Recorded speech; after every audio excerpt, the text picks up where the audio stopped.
오늘은 여호수아 22장 24절부터 34절까지 말씀 같이 나누도록 하겠습니다. 독일에 있는 신학자 중에 이제 마틴 부버라는 신학자가 있는데, 그 사람이 쓴 유명한 책 중에 이히 운트 두라는 책이 있습니다. 독일어를 아시는 분들은 아시겠지만 이히 운트 두 무슨 말입니까? 나와 너라는 그런 뜻이에요.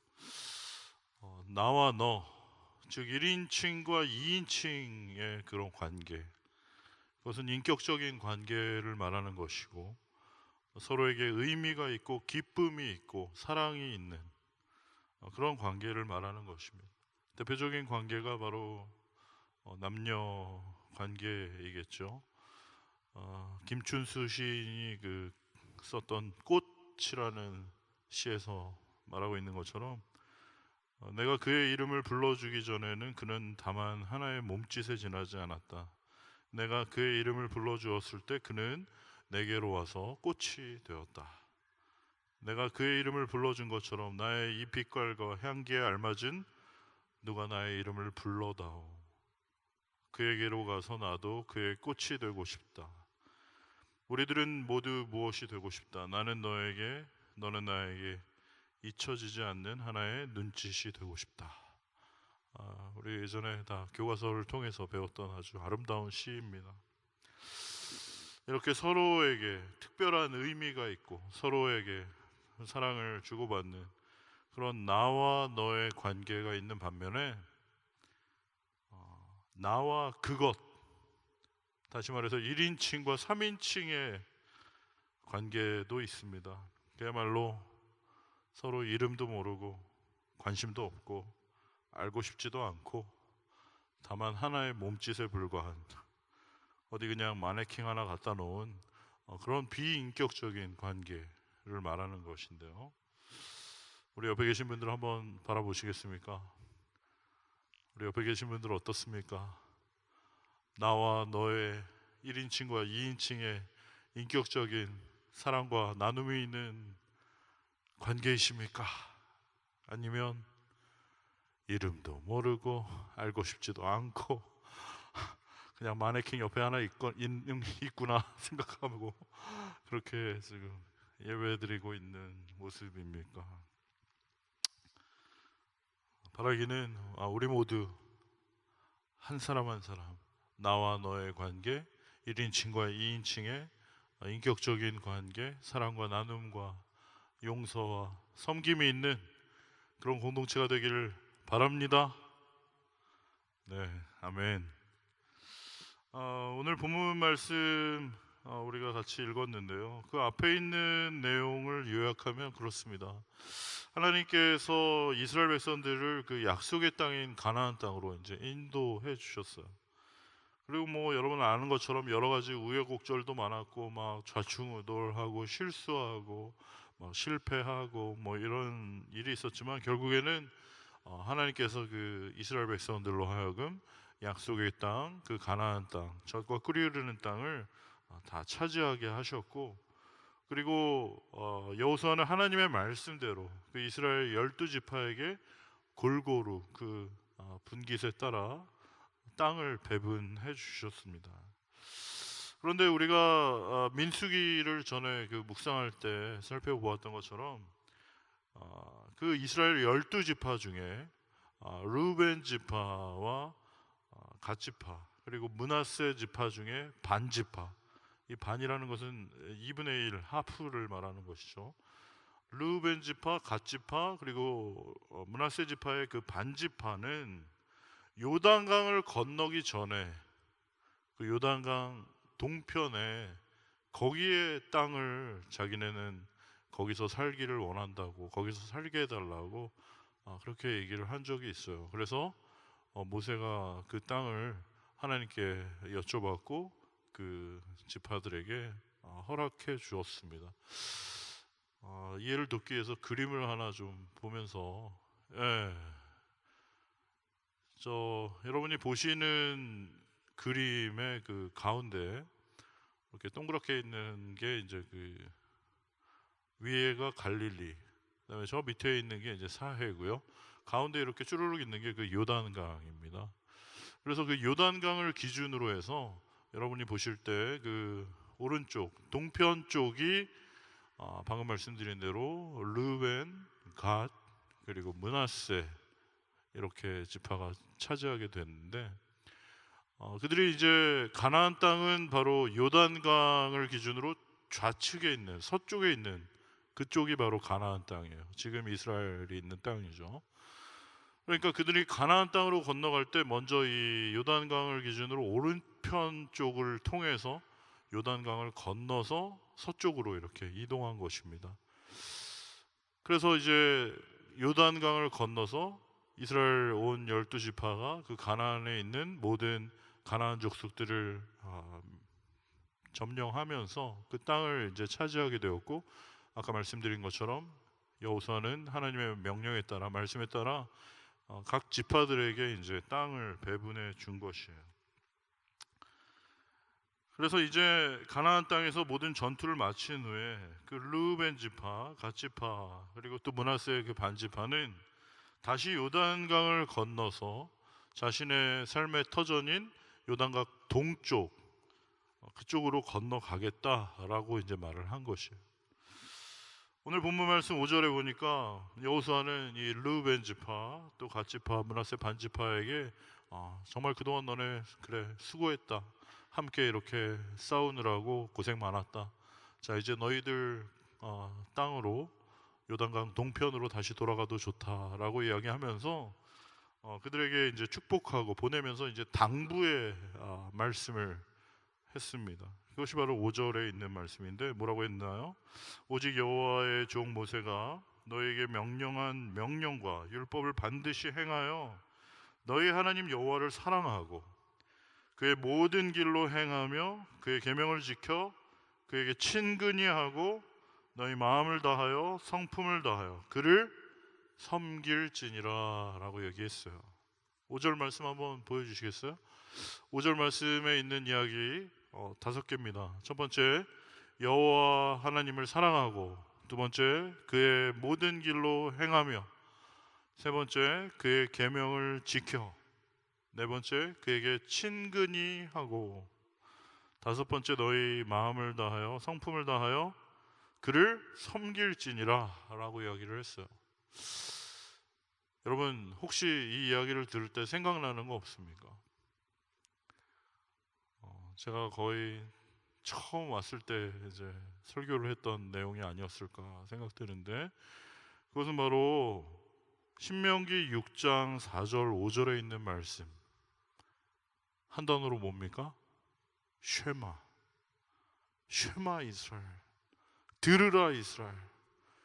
하나님께서 당부하셨던 그 내용이 바로 사실은 이 이야기가 아닐까.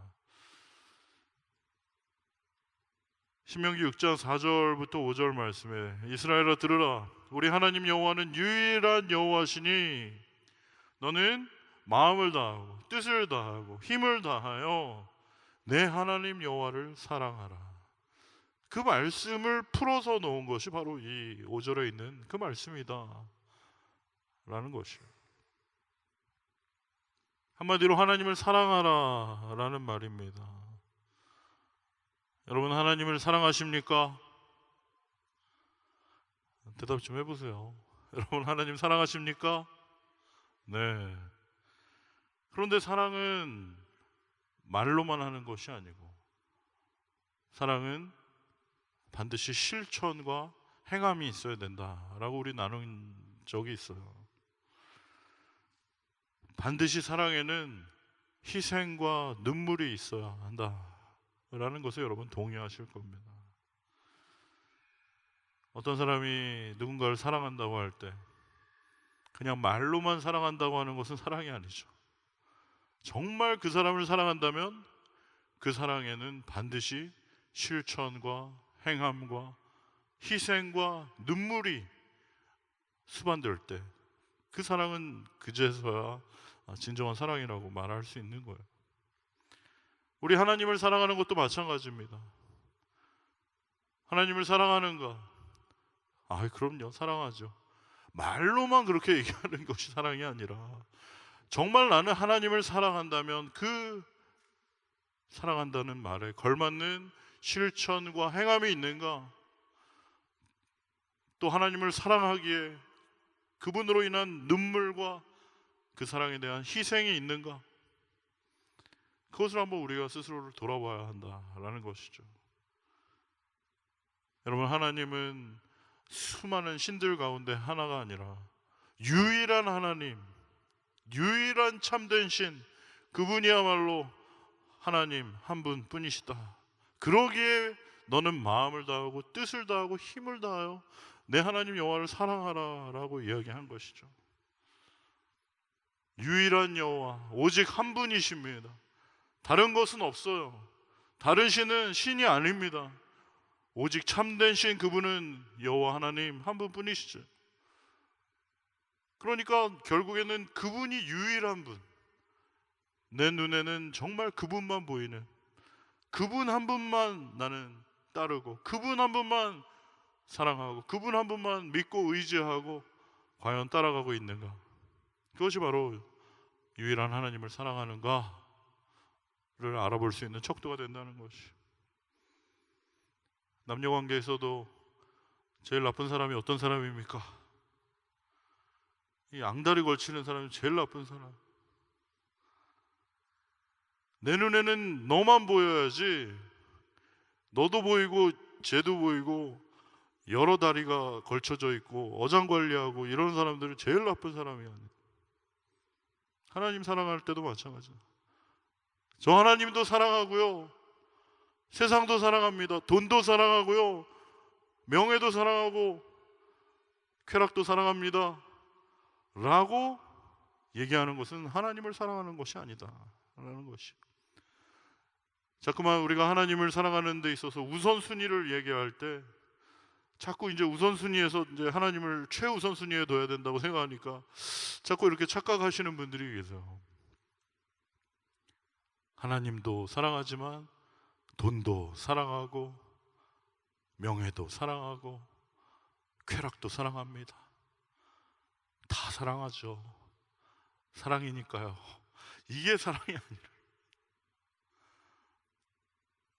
마치 여자친구를 사랑할 때 나는 정말 여자친구가 제일 예쁘고 내 여자친구가 제일 사랑스럽고 그래야지. 어느 날 뭐 오빠 나를 사랑해. 사랑하지. 나는 김태희도 사랑하고 전지현도 사랑하고 수지도 사랑하는데 너를 제일 사랑해. 그러면은 어머 내가 1등이야? 신난다. 뭐 이럴 분이 계세요? 그럴 수 없어. 유일한 너만 사랑해. 이게 정답이죠. 나는 너밖에 안 보여. 네가 내 전부야. 이게 진정한 사랑의 모습. 다른 사람들 이해되지 않고 굉장히 정말 납득이 되지 않더라도 내 눈에는 네가 전부야. 네가 최고야. 너밖에 없어 라고 하는 그때, 그것이 바로 진정한 사랑이 되는 것처럼 우리가 하나님을 사랑한다라는 것, 그분이 나의 전부일 때, 그분이 나의 모든 것일 때, 그분밖에 보이지 아니하고 그분 한 분만으로 만족하고 그분 한 분만으로 나는 더 이상 바랄 것이 없는, 그것이야말로 하나님을 향한 진정한 사랑의 모습이다 라는 것이죠. 그러니까 아까 말씀드린 여호와 하나님을 사랑하고 그의 모든 길로 행하고 그의 계명을 지키고 그에게 친근히 하고 마음을 다하여 성품을 다하여 그를 섬겨라 라고 하는 이 5가지, 사실은 하나님을 사랑하라는 말로 모든 것이 다 올인원 된다라는 것이에요. 여러분, 하나님을 사랑하면 그의 모든 길로 행하게 되는 줄로 믿습니다. 하나님을 사랑하면 그의 계명을 지키게 되는 줄로 믿습니다. 하나님을 사랑하면 그에게 친근하게 대하는 것이에요. 하나님을 사랑하면 마음을 다하여 성품을 다하여 그분을 섬기게 되는 것입니다. 그러니까 관건은, 문제는 내가 하나님을 정말 사랑하느냐 사랑하지 않느냐, 거기에 문제가 있다라. 2017년이 저물어가고 있습니다. 사랑하는 청년 여러분, 우리가 이 시점에서 다시 돌아봐야 할 것은 바로 하나님을 향한 우리의 사랑인 줄로 압니다. 내가 과연 하나님을 사랑하는가? 나는 과연 하나님의 그 사랑에 감격하고 있는가? 나는 과연 여전히 하나님의 사랑을 생각할 때마다 내 마음이 정말 설레이고 다시 한번 내 심장이 두근거리고 떨리는 그러한 마음이 있는가? 예수 그리스도의 그 십자가를 바라볼 때 정말 내 안에 감사와 감격이 흘러 넘치고 있는가? 그것을 점검하고 그것에 관심을 가져야 한다라는 것이. 요한계시록에 보면 대표적으로 하나님의 그 첫사랑을 잃어버린 책망받은 교회가 나오는데, 그 교회는 바로 라오디게아 교회입니다. 여러분 요즘 성경 다 가지고 다니시죠? 또 스마트하게 편리하게 다니고 계세요? 성경 가지고 계신 분들 한번 찾아보겠습니다. 라오디게아 교회인데요, 요한계시록 3장 14절부터 18절까지 말씀 한번 찾아보시겠습니까? 맨 뒤에 있습니다. 요한계시록 3장 14절부터 18절까지 말씀이에요. 일부러 자막은 띄우지 않겠습니다. 요한계시록 3장 14절부터 18절까지 말씀 제가 한번 읽어보겠습니다. 라오디게아 교회의 사자에게 편지하라. 아멘이요 충성되고 참된 증인이시요 하나님의 창조의 근본이신 이가 이르시되, 내가 내 행위를 아노니 내가 차지도 아니하고 뜨겁지도 아니하도다. 내가 차든지 뜨겁든지 하기를 원하노라. 내가 이같이 미지근하여 뜨겁지도 아니하고 차지도 아니하니 내 입에서 너를 토하여 버리리라. 내가 말하기를 나는 부자라 부유하여 부족한 것이 없다 하나 내 곤고한 것과 가련한 것과 가난한 것과 눈먼 것과 벌거벗은 것을 알지 못하는도다.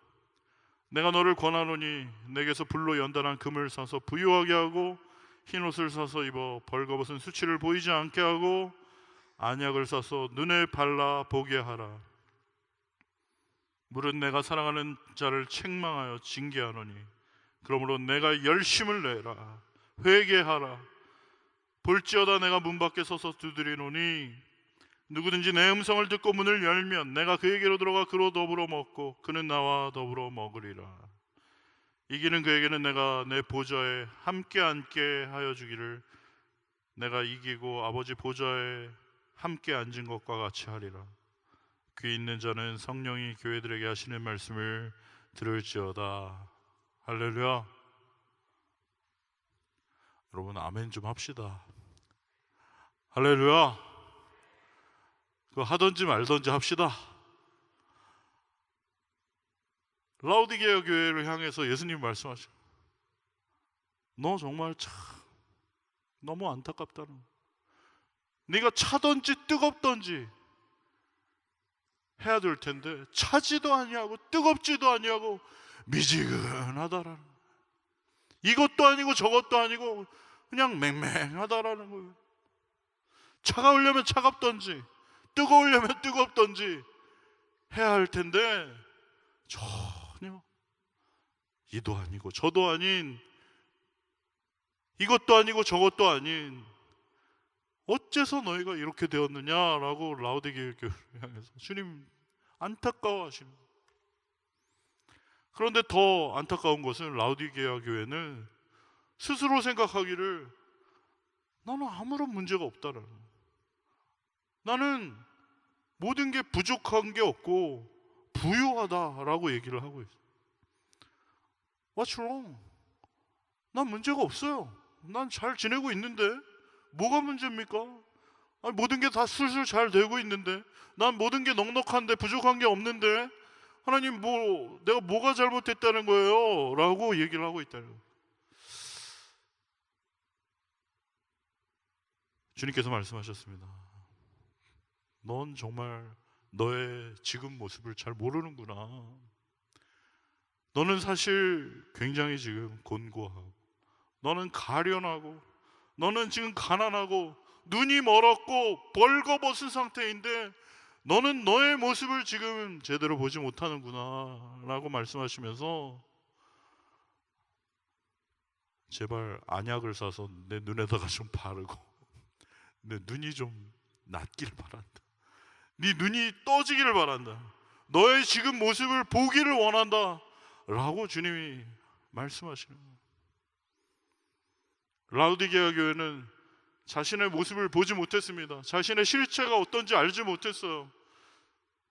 스스로는 나는 부족한 게 없고 나는 모든 게 잘 되고 있다라고 착각하고 있지만 사실은 가련한 자요, 사실은 가난한 자요, 사실은 벌거벗은 자라는 것을 깨닫지 못하고 내가 뭐가 문제냐고 하나님 앞에 아무렇지도 않게 미지근한 그런 반응을 보이고 있던 그 라오디게아 교회, 그 모습이 바로 우리의 모습은 아닌지 이 시간 우리가 돌아볼 수 있게 되기를 바랍니다.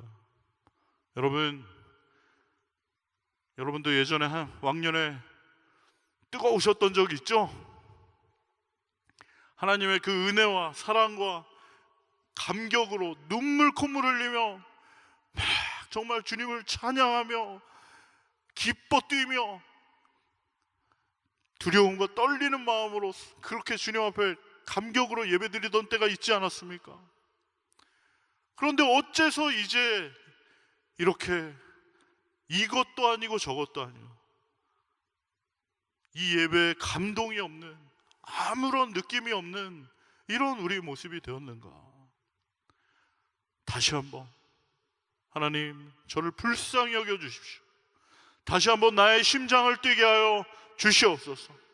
예수 그리스도의 그 십자가를 바라볼 때 다시 한번 내 안에 그 은혜와 사랑에 대한 감사와 감격이 흘러 넘치게 하여 주시옵소서.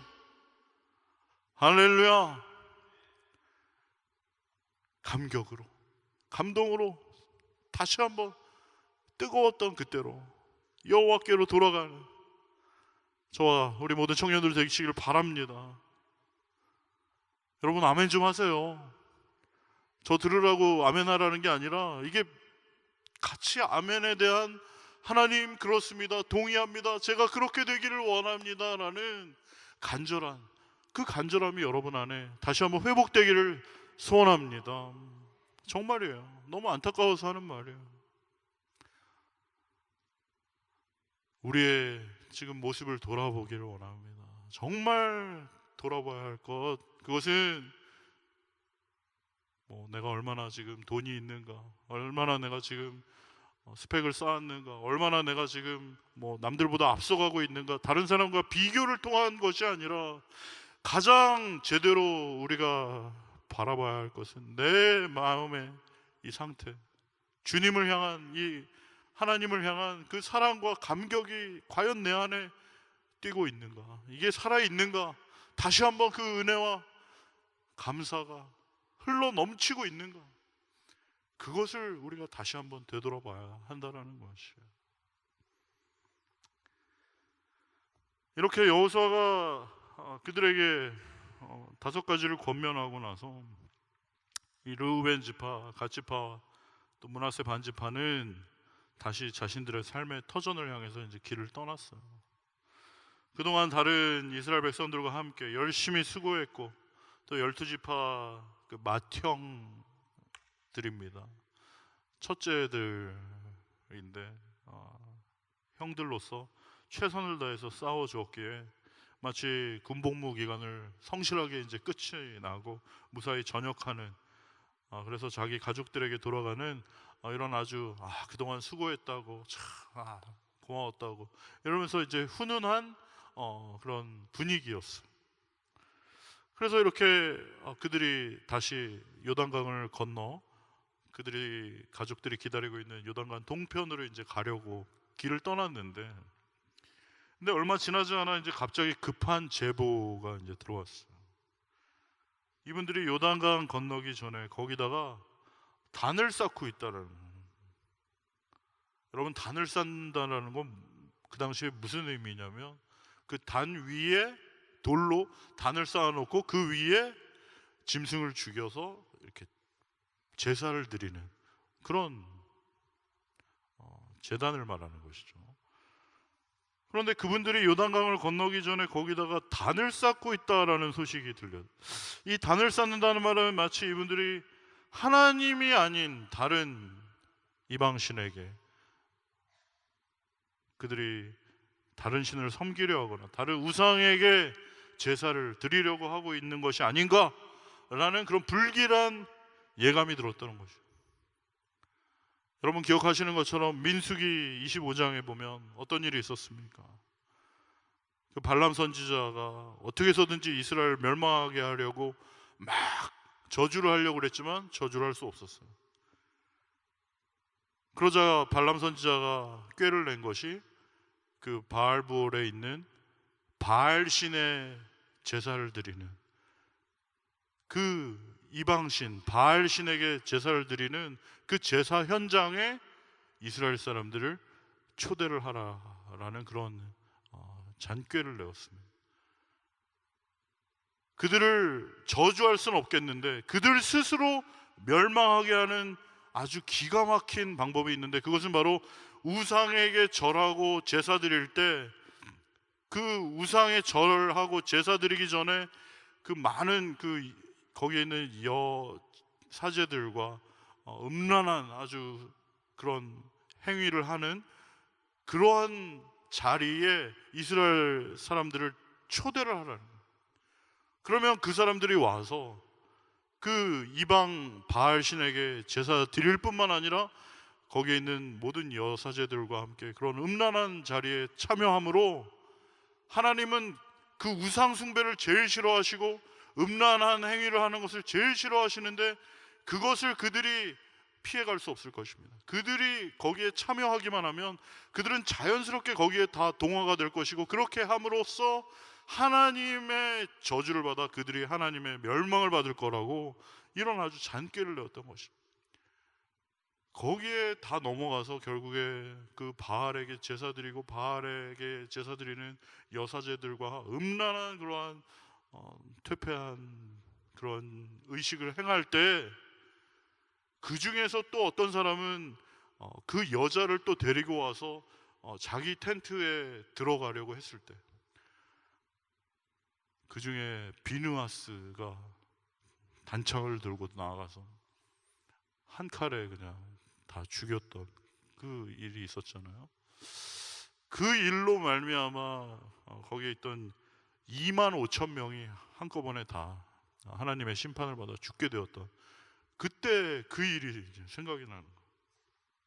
그리고 또 얼마 전에 여호수아 7장에서 우리가 살펴보았던 그 여리고성 전투 이후에 그 난공불락의 여리고성 어떻게 할지 몰랐는데 하나님 말씀에 순종해서 7바퀴 돌고, 거기에 있는 것은 절대 손대지 말라고 하나님이 말씀하신 그 말씀대로 다 그렇게 한 줄 알았는데 그 중에 누굽니까? 아간이라는 한 사람이 거기에 보이는 신할산의 이태리 장인이 한 땀 한 땀 수놓은 그 외투, 그리고 은 몇 덩어리, 금 덩어리 하나, 그걸 보고 아무도 보지 않겠지 하고 그걸 숨겨서 자기 텐트에 갖다 놓은 그 아간의 한 사람의 범죄로 말미암아 또다시 아이성에서 무참하게 패배한,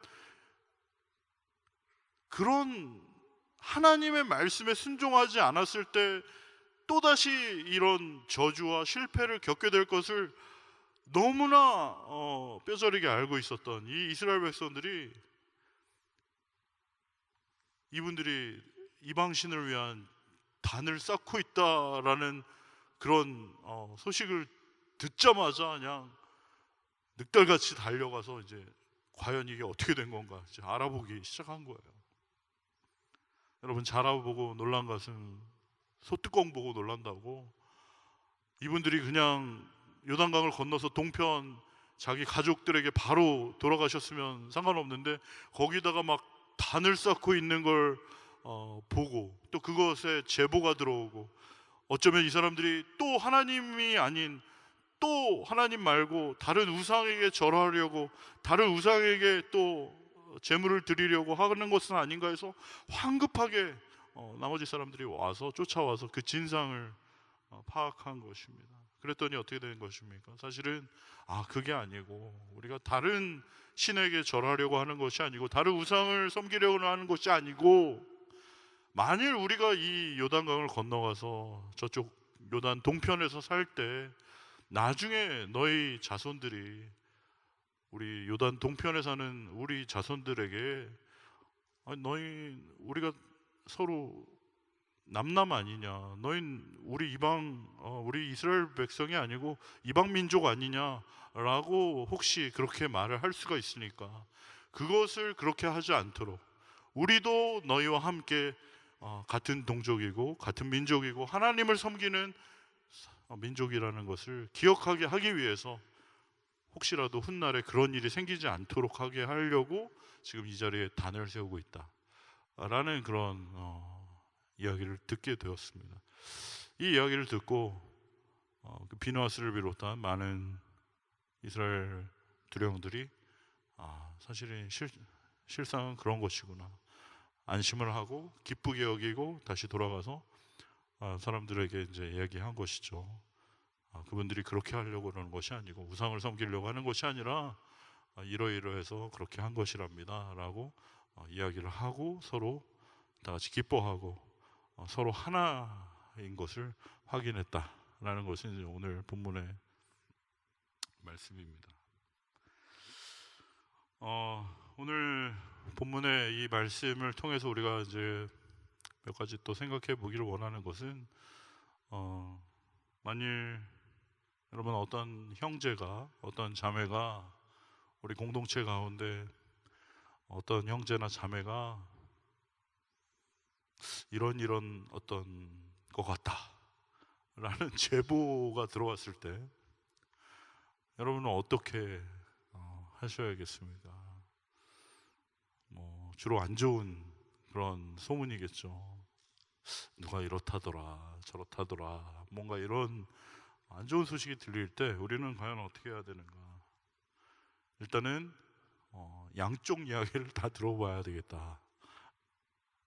한쪽 이야기만 듣고 그 제보를 전해준 사람들의 이야기만 듣고 너무 섣부르게 그 사람을 정죄하거나 결론을 내리지 않도록 해야겠다라는 것이죠.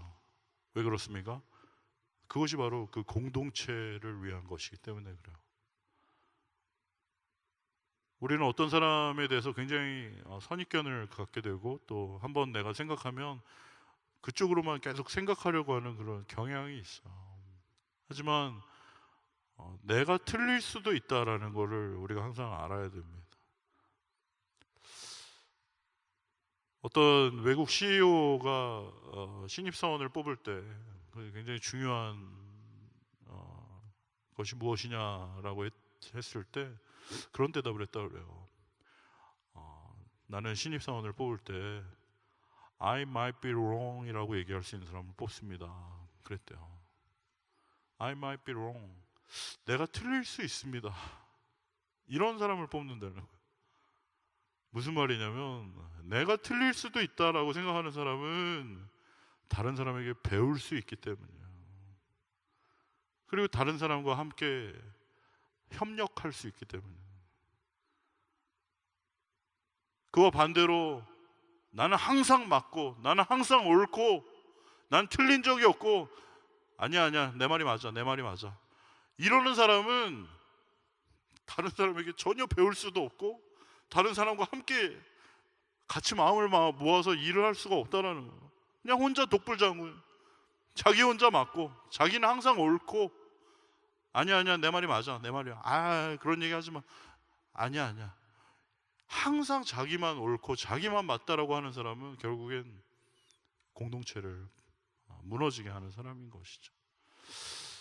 어떤 이야기가 들리더라도, 내가 알고 있더라도 어쩌면 내가 알고 있고 내가 옳다고 생각하는 것이 틀릴 수도 있겠구나 라고 겸손하게 생각하는 사람, 그리고 정말 그 진상을 정확하게 알아보고 양쪽 이야기를 좀 다 들어보고 그리고 나서 좀 천천히 조심스럽게 결론에 접근하는 그런 자세가 굉장히 중요하다라는 것이죠. 한 걸음 더 나아가서 우리 공동체 가운데 어떤 형제나 자매가 만일 정말 잘못을 했고 실수를 했고 죄를 지어서 정말 어떤 안 좋은 결론이 났지만 그럼에도 불구하고 그 사람이 정말 자신의 죄를 뉘우치고 내가 정말 잘못했다고 정말 용서해 달라고 그렇게 얘기할 때 우린 과연 또 어떻게 해야 할 것인가? 마태복음 18장 21절, 22절, 35절에 그런 이야기가 있습니다. 그때 베드로가 나와 이르되 주여 형제가 내게 죄를 범하면 몇 번이나 용서하여 주리이까? 7번까지 하오리이까?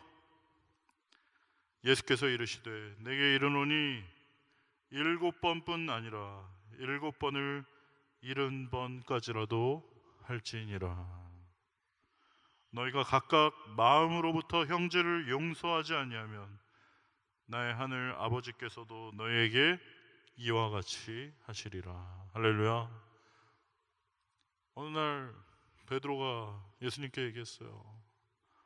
예수님, 어떤 사람이 만약 죄를 짓고 잘못했다고 저한테 와서 얘기를 하면, 사과하고 용서를 구하면 제가 몇 번이나 용서해 줄까? 여러분 몇 번이나 용서해 줄 수 있습니까? 어떤 형제가, 어떤 자매가 막 진짜 말도 안 되는 이야기로 나를 억울하게 하고 내 헛소문을 막 퍼뜨리고 다니고 막 이렇게 나를 험담하는 이야기를 했는데, 나를 찾아와서 정말 진심으로 미안하다고 얘기하면 여러분 몇 번이나 용서해 줄 수 있어요? 뭐 보통 사람은 한 3번이죠. 3번. 네, 삼진 아웃이다. 너 2번까지는 봐주는데 너 3번 아웃. 너 이제 끝이야. 너 네 얼굴 안 볼 줄 알아. 그런 분들이 이제 많지만 보통 사람들이 그래요. 근데 베드로는 보통 사람들이 그렇기 때문에 아예 더 후하게 예수님께 얘기를 했던 거예요. 한 7번까지면 되겠습니까? 굉장히 통 큰 형님으로 이렇게 다 7번 얘기를 했는데, 근데 예수님께서 뭐라고 그러신 거예요? 아니 7번에 70번까지라도 너는 내 형제를 어떻게 하라고요? 용서하라.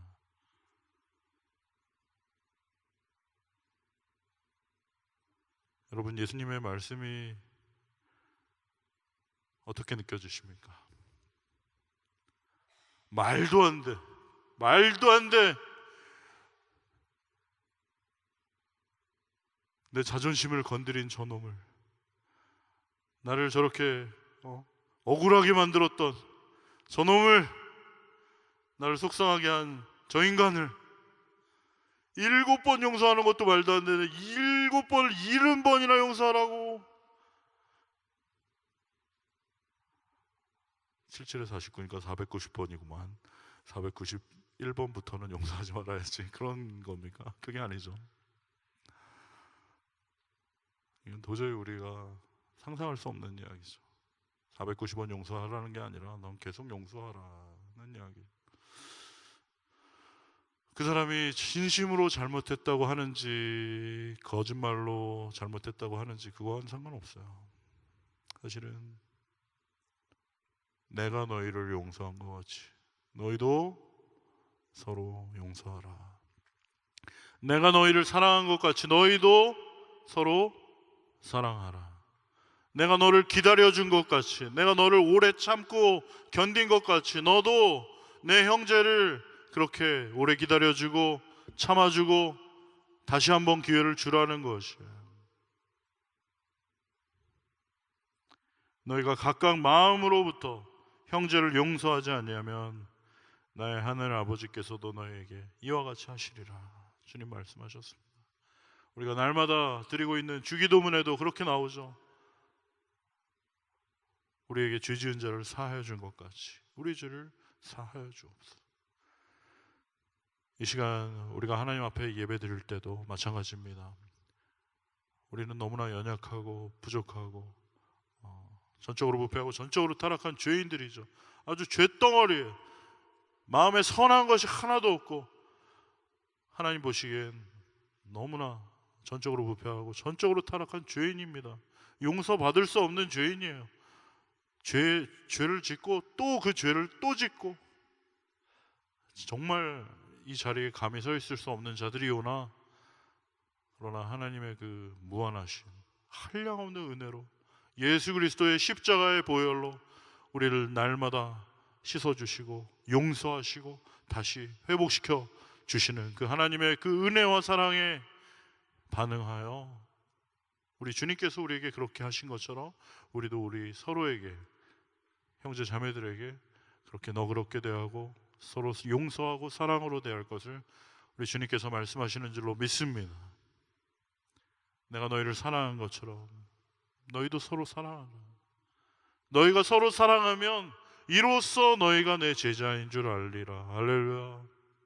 너희가 대단한 일을 하면 내 제자라고 하지 않으셨어요. 주님이 원하시는 건 단 한 가지입니다. 내가 너희를 사랑한 것처럼 너희도 서로 사랑하라. 사랑은 오래 참는 것이고, 사랑은 모든 것을 견디는 것이고, 우리 주변에 있는 형제 자매들, 저 인간만 없었으면 좋겠다. 나를 괴롭히고 나를 억울하게 하고 나를 속상하게 하고 정말 내 자존심을 계속 건드리고, 그 인간, 주님께서 우리를 사랑하신 것처럼 우리도 서로 사랑하기를 축원합니다. 주님이 우리를 용서하신 것처럼 우리도 그 인간을 용서하기를 축복합니다. 그럴 때, 너희가 서로 사랑할 때 이로써 너희가 내 제자인 줄을 알 것이다. 세상 사람들은 굉장히 어느 면에서는 쿨해요. 자, 한잔하자, 잊어버리자, 그래, 그럽시다. 이렇게 마음에 풀기도 해요. 근데 우리는 절대 용서 못해. 절대. 나는 오히려 세상 사람들보다 더 못해. 교회 다니는 사람들이 더 무섭고, 더 한번 꼬이면 풀지 않고 더 악랄하고, 그 교회 계속 욕을 먹는 거. 기독교는 더 이상 사랑의 종교가 아니에요. 자기들끼리, 좋아하는 사람들끼리, 자기한테 도움되는 사람만 옆에 앉고. 여러분들 어때요? 지금 맨날 앉아있는 사람하고 맨날 앉아있죠? 제발 그렇게 내가 하지 말라고, 좀 딴 사람하고도 지금 앉으라고 그렇게 얘기해도 맨날 앉는 사람하고만 똑같이 앉아있고, 목사님 뭐라고 얘기하든 나는 못해요. 아니야, 안돼. 난 저 인간하고 못 앉아. 저 인간 여기 앉아, 난 저기 앉아. 그 인간 어디 앉았나 딱 보고 저기 멀리 가서 이렇게, 너는 담장 넘어 할 때 그 인간은 안 쳐다보.